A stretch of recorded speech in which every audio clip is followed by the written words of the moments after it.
Hi everyone, welcome back to another video. My name is Anita and I teach women femininity and queen consciousness. Today I'm so excited to share with you the 10 things a queen conscious woman does or works on while waiting for her king conscious man. Now I know a lot of us get discouraged. Over time we see our friends and our family members partnering up and getting married, and we feel discouraged, demotivated. We feel desperate in some cases, like, when is my Prince Charming going to show up? When is the man of my dreams going to come into my life? And as a result, we get bitter, we get resentful.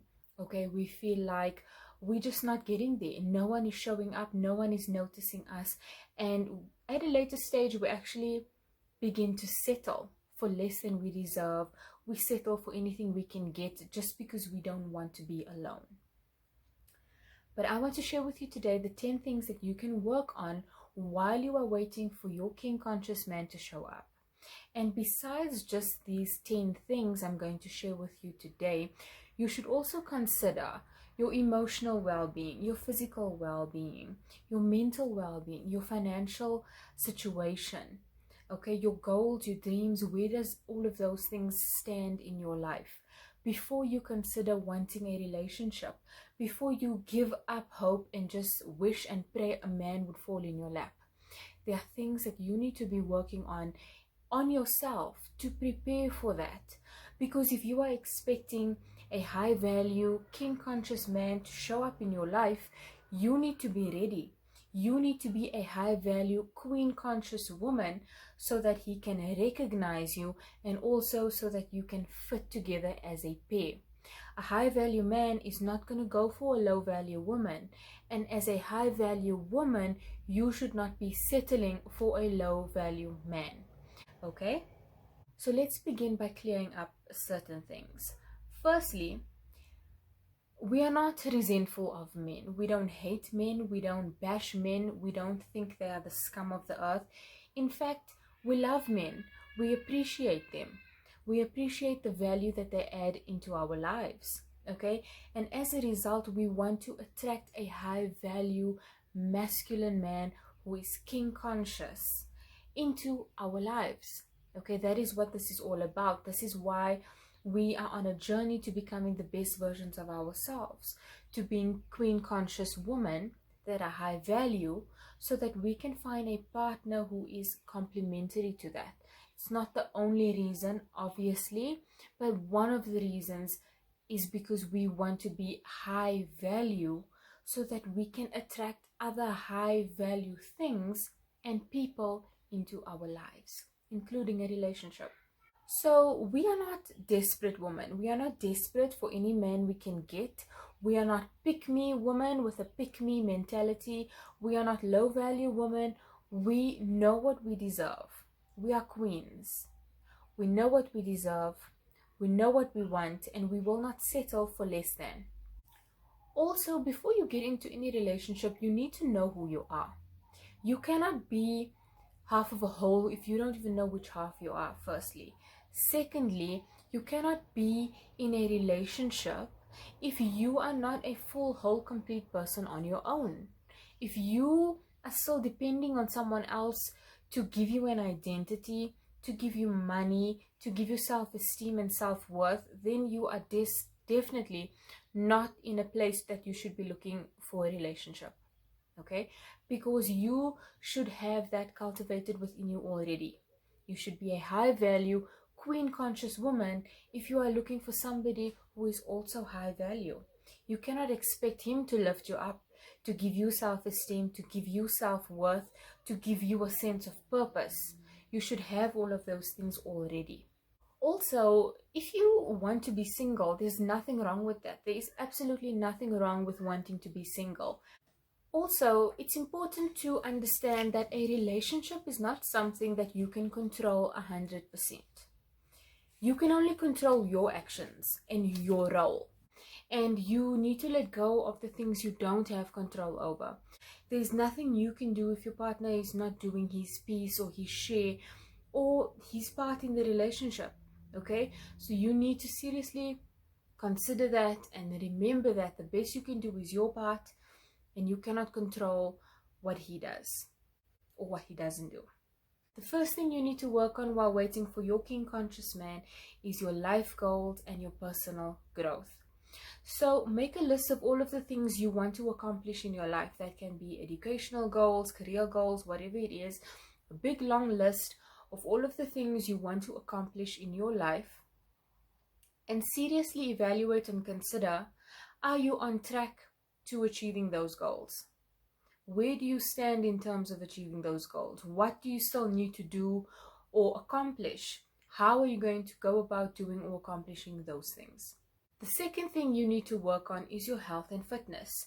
So on a scale of 1 to 10, be honest with yourself. Where is your health and fitness? If you are not, I would say, a 7 or above, you seriously have work to do in terms of getting your health and fitness to a standard that is healthy and good for you and that's going to serve you. Because if you are healthy, you're going to live longer, you're going to live a more beneficial life, you're going to get more out of life. If you are fit and energetic, you can enjoy the things that you want to enjoy.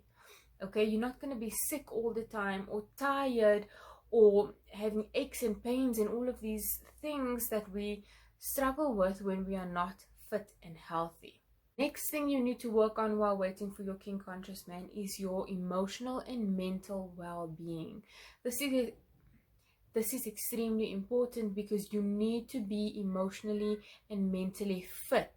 You need to have a control over your emotions. You need to have a mindset that's going to serve you and that's going to help you and help those around you. Okay, you need to let go of the victim mentality. You need to let go of the emotional baggage you're carrying around with you from previous relationships and past traumas. You need to work through these things, process these things so that you can be a better version of yourself.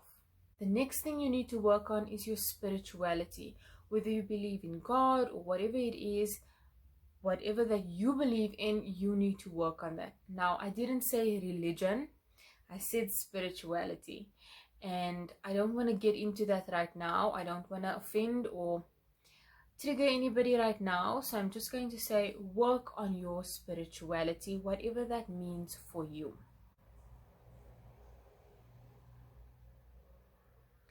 The next thing you need to work on is the relationship you have with yourself. Do you have a loving, kind relationship with yourself? Or are you filled with negative self-talk? Are you living in a defeated mindset? Where is your relationship with yourself? Because the relationship you have with yourself sets the tone for every other relationship you are going to have in your life. And you cannot have a relationship based on love and understanding and nurturing and kindness and caring around a person who doesn't have those same emotions and feelings for themselves. So you need to seriously work on having a relationship with yourself. That is the foundation before you can have relationships with other people. The next thing you need to work on is your financial independence. I think I say this in every single video, but your financial independence is the most important thing you can work on in your lifetime. You need to make sure that you have a plan, that you have a goal in mind, and you have an action plan or map to get you to your financial goals or financial freedom, whatever that means for you. Okay, so there's never an age that is too young to begin, and there's never an age that is too old to begin. You just need to start and you need to work towards it every single day. The next thing you need to work on is having hobbies and interests of your own. Interesting people have interests. There are things that you need to do, things that you enjoy, things that you are passionate about that give you character, that give you dimension, that make you interesting. So instead of just being a plain Jane, work on things that give you dimension and that make you interesting. Whether that is playing a sport or learning an instrument or learning a new language or teaching people something or volunteering somewhere. Do something that is you are passionate about, that means something to you, that stimulates your interests, okay, that gives you something to fill your time with, that helps other people. Okay, so work on your interests and hobbies. The next thing you need to work on while waiting for your king conscious man is home ownership. Now, not everybody agrees and not everybody wants to own a home, but it's one of the best investments you can make for yourself is owning a home. Some people want to rent for the rest of their lives, and that is also fine. But the idea is to have a roof over your head that is securely there because of you. You are not depending on someone else to give you a place to stay. You are not depending on the mercy of other people to allow you to stay in their homes or wherever, not even your parents. Okay, sometimes it's tough, sometimes it's difficult. Sometimes we live with our parents, you know, we come back living with our parents, and we need to begin that journey all over again, finding a way to own your own space again. And that's important. It's very important. So my suggestion to you would be, make a list. Begin where you are at and where you want to be, and then create a roadmap or a map in general that's going to show you and guide you in the direction that you want to be in. Okay, owning a home is not something out of this world. It's not something unattainable. It's not something you cannot set your mind to. You can do anything you set your mind to. And I believe having a home that is yours is something that you will always be thankful for if you do that one thing for yourself. Just like financial independence, it's the one thing you will thank yourself for in the future. The next thing you need to work on while you're waiting for your king conscious man is a vision and a purpose for your life. Do you have a vision and a purpose for your life, or are you just living day to day, going by the motions, doing what you're doing, just acting out your life every single day? Or do you have a specific mission, vision, and purpose for your life? Do you know where you are going? Does every single move you make and thing you do have a purpose towards something higher or bigger for you? Okay, you need to seriously consider that. Are you just living for the now, or are you living with a mission, a vision, a greater purpose for your life? A purpose of serving others, a purpose of making the world a better place, a purpose of for making a better place for your children and your grandchildren, and you're leaving behind something that is of substance. Okay, these are things you need to consider. Do you want the world to remember you for something, or do you just want to be someone who would have been forgotten, but it wouldn't have made a difference anyway? And bleeding out from that point, another thing you need to work on while waiting for your king conscious man is your legacy. What do you want to be remembered for? What are your values that you want people to remember this is what you stood for? What is the things you are leaving behind for generations to come? Where is the empire you are building? Where is your legacy?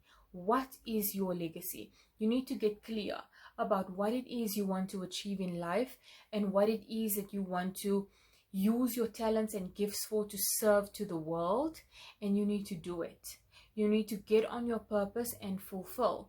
You need to serve others. You need to serve the world. You need to be of service to others, to leave a positive impact on others' lives. You need to add value to others' lives so that you can see the benefits in your own life as well. If you are just living selfishly and for yourself, then what is the point actually? What are you doing? Some people, they just live like that. They live day to day. They eat, they sleep, they wake up, they go to work, they come back, and that's their lives. That's all they do. In their spare time, they watch TV. They don't even read books. They just live aimlessly and mindlessly. But that's not what we do. We need to live mindfully, and we need to have a goal and a purpose and a legacy we are working towards. We don't know when we are going to die, so we need to make sure that we have our plan and we are working towards our legacy every single day. So those are the 10 things that you should be working on while waiting for your king conscious man, instead of sitting there in a pile of sorrow and sobbing your days away. Stop being desperate. Stop waiting for a man to show up so that you can live your life. Live your life. And whatever energy you are putting out there is what you will attract. Remember that. You don't want to be putting out desperate vibes, because you will be attracting a desperate, low value man. You don't want to be not working on yourself, because you will attract somebody who doesn't work on himself either. Okay? You will attract a mirror of yourself. So make that something you take with you, if that is the only thing you take with you from this video. Okay? So thank you so much for watching. Here's another 2 videos YouTube thinks you should watch. Click here to subscribe, and I'll see you next time. Bye.